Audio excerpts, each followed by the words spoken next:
Okay guys, nandito tayo sa second option or maaaring pwede din natin maging track number 2 para sa crawlers, RC crawlers. So ito yung isang area. So maraming rocky rocky area dyan. Pero pakita ko muna yung kabuuan.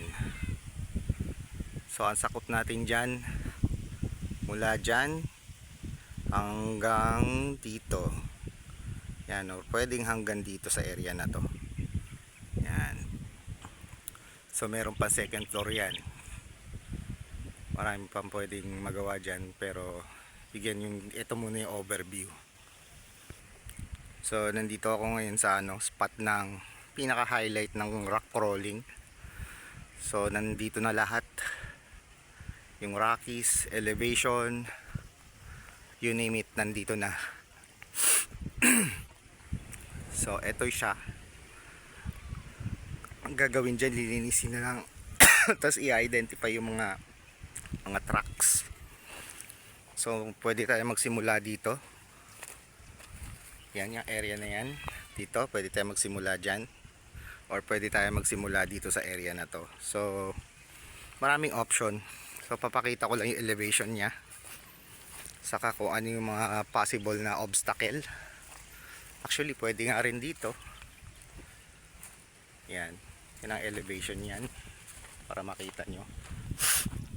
So yan siya, pataas siya. So ito yung isang iniisip ko pwede rin maging starting point. So yan ang elevation nya. Ayan. So anong itsura ng mga obstacle natin? Ayan lang naman, puro rockies yan. Ayan. So subukan natin akyatin para may idea kayo. So ayan siya.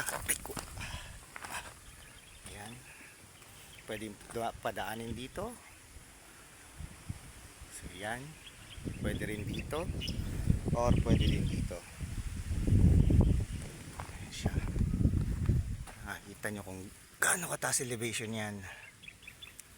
Yan. Masusubok ang mabaterya nyo rito.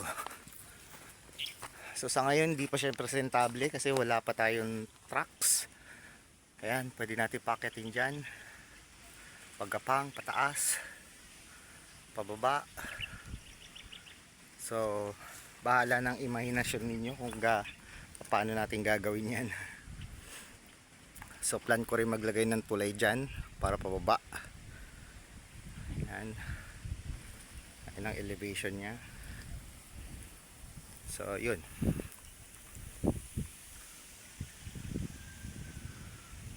Yan, magagamit pa natin yung second floor na yan pag nalinis yan. Yan. Tandaan nyo, hanggang dun pa tayo sa kabila. Yun yung may puno na yan. Okay, so yun na lang muna. Thank you very much.